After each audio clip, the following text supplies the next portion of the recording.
sa paglalagay ng alkohol. Pasensya na anak, mahapdi talaga yung alkohol. Naku, buti na lang at maliit na hiwa lang yung nasa daliri mo. Ayan, nailagay ko na ang band-aid. Salamat po ulit, Nanay.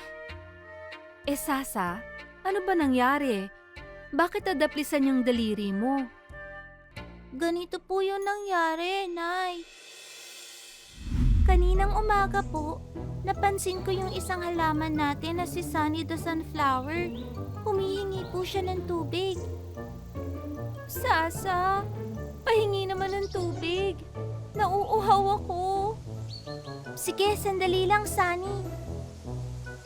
Tapos, nung kinukuha ko na po sa bodega yung watering can, ayun, nadaplisan po yung daliri ko sa matulis na parte ng dulos. Ayun po ang nangyari, Nay. Naku, buti na lang at nakaredy tong first aid kit natin. At buti na lang rin, maliit lang ang sugat mo. Basta anak ha, sa susunod na may kailangan ka sa bodega, sabihan mo muna ako ha? Opo. Nay, bukod sa mga sugat tulad nito, ano po ba yung mga panganib na dapat maiwasan kapag nagtatanim o nagsasaka? Magandang tanong yan anak. Dahil mas malawak ang mga bukid at mas mabibigat ang kailangang kagamitan dito, dapat ay doble ingat ang mga magsasaka. Isang panganib na dapat maiwasan ay mga pisikal na panganib.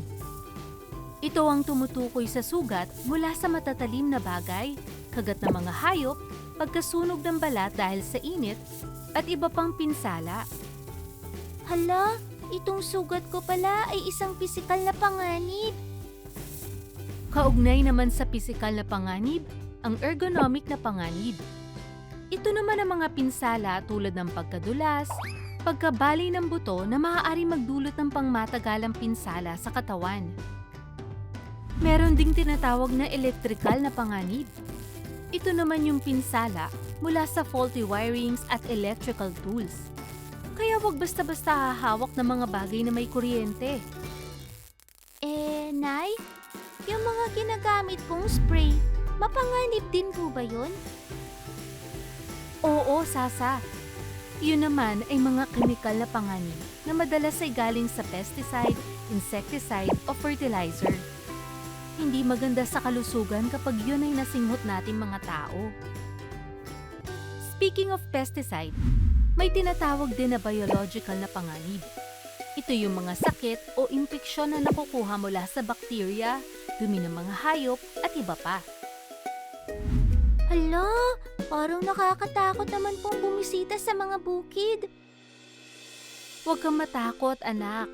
Kaya nga natin pinag-aaralan to para maiwasan natin ang mga panganib.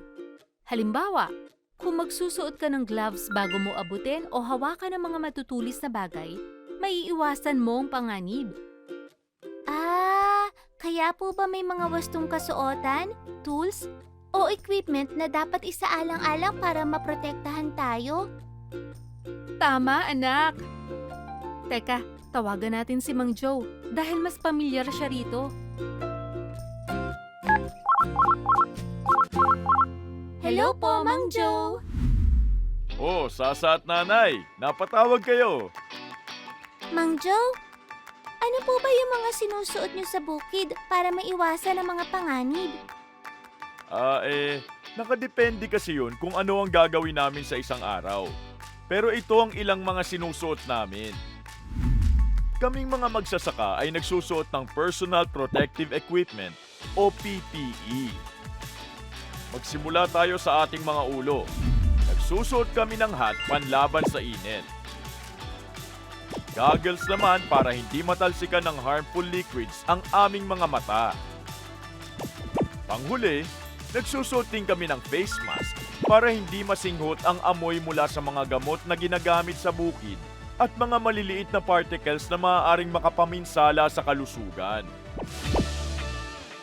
Para sa katawan, nagsusuot kami ng long sleeves na damit para proteksyon sa aming braso at panlaban sa init. Ang mga kamay naman namin ay may gloves lalo na't kung hahawak kami ng lupa o matulis na bagay.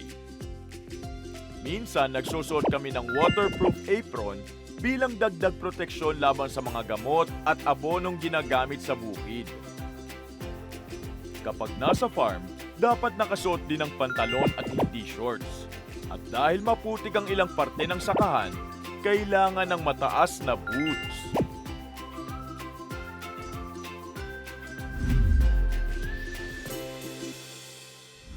Wow! Ang dami palang paraan para maging protektado sa mga panganib sa bukid. Oo naman, Sasa. Bukod sa mga sinusuot na proteksyon, dapat lagi ring isaalang-alang ang tamang paghawak ng mga kagamitan at iba pa. Maraming salamat po ulit, Mang Joe. Salamat din, Sasa at Nanay! Bisita po ulit ako dyan sa susunod, Mang Joe. Paalam! Nanay, buti na lang at tinawagan niyo po si Mang Joe. Nawala na po ulit yung takot ko. Wala yun, anak. Siyempre gusto ko pa rin maging ready kung bibisita man tayo sa isang sakahan. Opo, Nay. Lagi ko pong tatandaan na magsuot ng tamang kasuotan at isagawa ang safety tips kapag gagamit ng tools sa hardin natin. Kung may gagawin man po ako sa bakuran, sisiguraduhin ko pong may kasama akong nakatatanda. At panghuli, dapat ay lagi nakahanda ang first aid kit. Check, check! At check lahat ng sinabi mo. O siya, magpahinga ka na muna. Ipaghahanda kita ng paborito mong merienda. Love you, Nay! Mwah!